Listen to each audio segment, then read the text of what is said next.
નામ ક્ષીરાબ્દી સ્તોત્રની અર્થસહ ટીકા છે, એ પુસ્તક છે અલગથી, આપણે પહેલા પણ આમાંથી નાની વાત લીધેલી.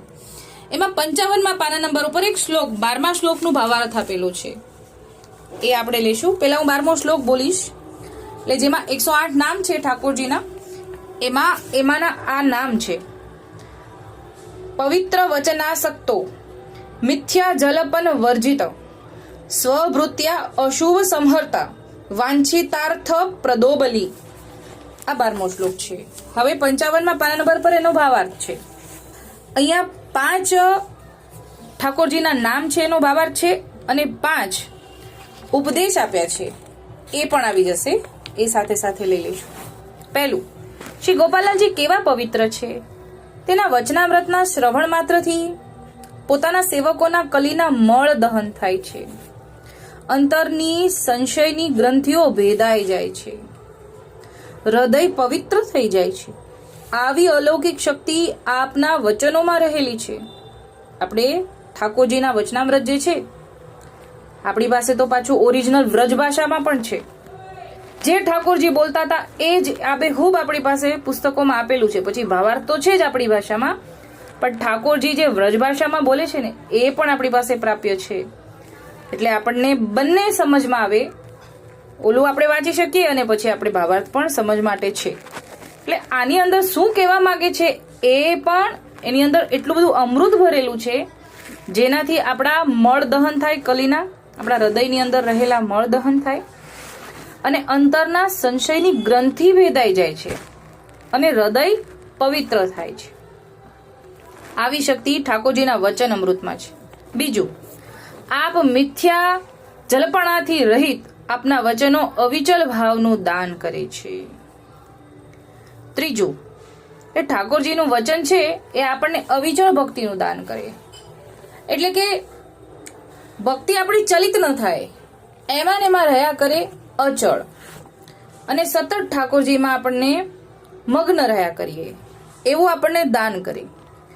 ત્રીજું, પોતાના સેવકોના અશુભ કાર્યના સંહાર કરનાર છો. ઠાકોરજી અત્યાર સુધી આપણે જે કાંઈ પણ કર્મો કર્યા હોય એ બધુંનો નાશ થઈ જાય, એનો સંહાર કરે છે ઠાકોરજીનું નામ માત્ર, ઠાકોરજીના દર્શન માત્ર અને ભગવદીના નામ માત્ર, એવી શક્તિ આપેલી છે. ભક્તને ઈચ્છિત ફળ આપનાર છો. પાંચમું, આપ બળવાન છો. આ 5 નામ શ્રી ગોપાલાલજીના આ શ્લોકમાં લખ્યા છે. આ 5 નામથી પોતાના ભક્તોને 5 પ્રકારનું આચરણ કરવાનો ઉપદેશ આપ્યો છે. ગોપાલાલજીની સૃષ્ટિમાં ગુરુ બ્રહ્મ એક શ્રી ગોપાલ, કેમ કે સર્વે સામર્થ્યવાન પૂર્ણ પુરુષોત્તમ શ્રીજી પોતે જ ગોપાલાલજી સ્વરૂપે પ્રગટ્યા છે, અને એ જ ગુરુ છે. આ ઉપદેશ અવતારમાં સેવકોને જ્ઞાનનો ઉપદેશ આપવા આપ પ્રગટ થયા છે. એટલે કે ઠાકોરજી પોતે પધાર્યા છે, પછી આપણામાં ઠાકોરજીએ કોઈ વલ્લભકુળ બાળક, આપણે ઠાકોરજી જે પોતે ગુરુ છે, બીજા ઘરમાં વલ્લભકુળ બાળક ગુરુ છે, ને આપણામાં પોતે પુરુષોત્તમ પણ પોતે, સાક્ષાત ઠાકોરજી પણ પોતે, ગુરુ પણ આપણા ઠાકોરજી પોતે. સેવકોના લક્ષણ તથા આચરણનો ઉપદેશ આપણે આપ્યો છે, જેથી સેવકોને અંગે અંગ વિશે પોતાના પ્રભુમાં એક દ્રઢ આશરો નિત્ય રહે છે. એટલે કે અષ્ટાંગ ભગવતીના જે લક્ષણો છે એ આમાં આવ્યા છે, કે અંગે અંગ વિશે રોમ રોમ ઠાકોરજીમય હોય એવા ઠાકોરજી છે. સેવકોના લક્ષણ તથા આચરણનો ઉપદેશ આપે આપ્યો, જેથી સેવકોના અંગે અંગ વિશે પોતાના પ્રભુમાં એક દ્રઢ આશરો નિત્ય રહે છે. અને નીચે 5 નામનો ઉપદેશ છે.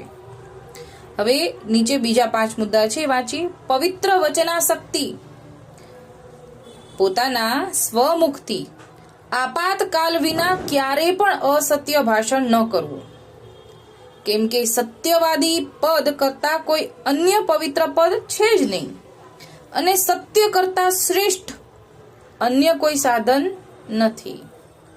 એટલે અસદ વાર્તાલાપ ન કરવી, બને ત્યાં સુધી ઓછું બોલવું અને સમરણમાં રહેવું, એવું સમજાવે છે.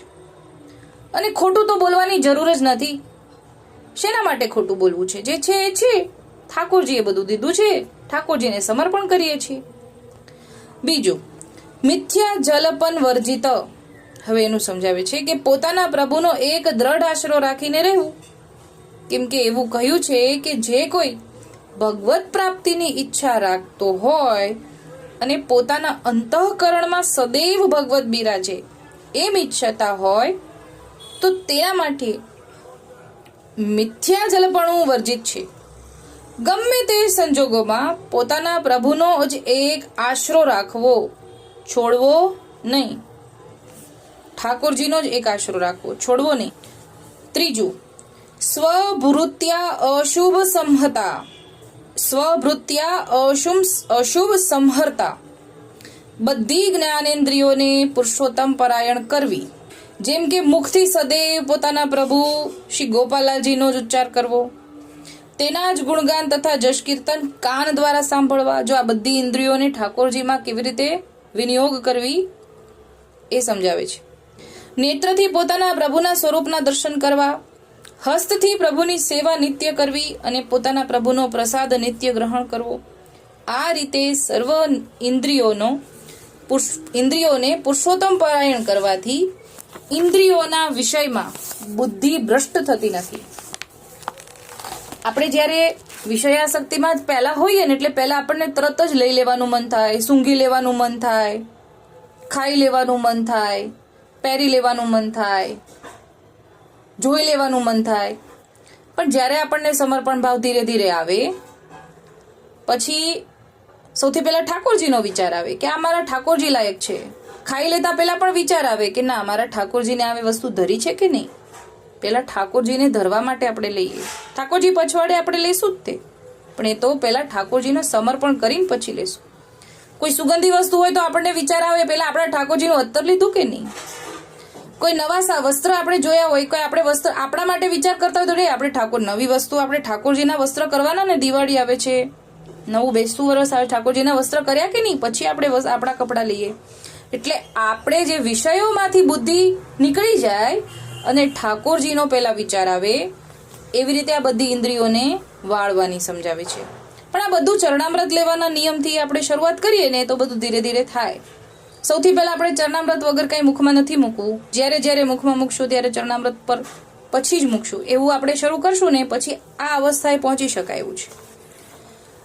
પોતાના પ્રભુના સેવકોનો નિત્ય સંગ કરવો અને તેને મળીને ભગવત ગુણગાન કરવા અને ભગવદ લીલા કથા વાર્તાનું મનન તથા ચિંતન કરવું. એટલે જો અહીંયા હંમેશા આપણને ભગવદ વાર્તા વાંચન કરીએ ને ત્યારે મનન ચિંતનનું હંમેશા આજ્ઞા કરે છે. ખાલી શ્રવણ કરીએ ને તો એ કદાચ વિસરાઈ જાય, પણ એનું મનન ચિંતન કરી અને આપણા નજીકના વૈષ્ણવ સાથે એની ગુષ્ટ કરીએ તો એ યાદ રહેશે, ઠેરાઈ જશે હૃદયમાં. બહિર્મુખનો સંગ ન કરવો, તેની સાથે કોઈ ભગવત કથાની ચર્ચા કરવી કે સાંભળવી નહીં. જે સેવક ભક્ત અથવા આચરણથી રહે છે, પ્રાણનાથ તથા સર્વે અશુભનો સંહાર કરી નાખે છે અને ભવાટ વિના કષ્ટમાંથી નિવૃત્ત કરે છે. એટલે કે જે આ બધાનો સંગ કરીએ ભગવદીઓનો તો એમ સમજાવે છે કે ઠાકોરજીથી નજીક લાવે છે. ચોથું, વાંછિત અર્થ કે પદ. હવે એનો પદ સમજાવે છે કે વાંછિતનું સમજાવે છે કે પૂર્ણાનંદ પૂર્ણ પુરુષોત્તમ નિધિ સિद्धि के सर्व सुखदायी धर्म और काम मोक्ष फल चरण कमल के रहत समाई. આ લોક પરલોક બંને લોકના સુખને સિદ્ધ કરવા વાળા આપ છો. પોતાના ભક્તોને આ લોકના ઈચ્છિત સુખ, પ્રેમ લક્ષણા ભક્તિ તથા ધર્મ, અર્થ અને કામ અને પરલોકનું ઈચ્છિત સુખ, મોક્ષ કરતા શ્રેષ્ઠ એવું 15મું ધામ પ્રેમ લક્ષણા ભક્તિનું સુખ સિદ્ધ કરે છે. એટલે કે જે આપણા માટે યોગ્ય છે એ ઠાકોરજી આપવા વાળા છે. એટલે કે આપણા માટે શું યોગ્ય છે તો આપણને સમજણ નથી. આપણે શું મોક્ષ ઈચ્છીએ, આપણને સમજણ પહેલા ન હોય કે મોક્ષ આપણે ઈચ્છવું છે કે નથી ઈચ્છવું. પણ મોક્ષ તો વૈષ્ણવ ન માગે, વૈષ્ણવ તો ઠાકોરજીની સેવા માગે. તો એ પણ આપણને ન ખબર પડતી હોય તો ઠાકોરજી આપણા માટે જે સારું હોય એ આપણને આપે છે. 5મું, બલિ. આ પ્રાગટ્યનું તથા સ્વરૂપનું કેવું બળ છે, બળ તથા સામર્થ્ય છે, તેની સામે જેણે નામ નિવેદન લીધું છે અને સમર્પણ કર્યું છે તેને રાજા બલિ જેટલું સુખ પ્રાપ્ત થાય છે. નામ નિવેદન લીધું તથા સમર્પણ કર્યું તેને રાજા બલિ જેટલું સુખ પ્રાપ્ત થાય છે.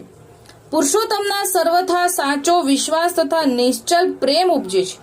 ગોપાલાલમાં જ એક દ્રઢ ભાવ પ્રગટ થાય છે. ગોપાલાલના સ્વરૂપમાં જ વાત્સલ્યતા ભાવ દર્શાવે છે. આ પરાક્રમ શ્રી ગોપાલાજીના પ્રમેય બળનું છે, જીવનું સામર્થ્ય નથી. આવી અનીન સૃષ્ટિ કરવાની ઈચ્છા હતી, એટલા માટે જ આપ પ્રગટ્યા છો.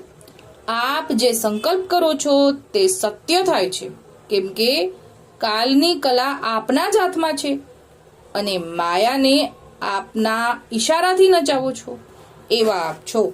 આ 12મા શ્લોકનો ભાવાર્થ અને શબ્દ શબ્દનો અંદર ભાવાર્થ સમાવી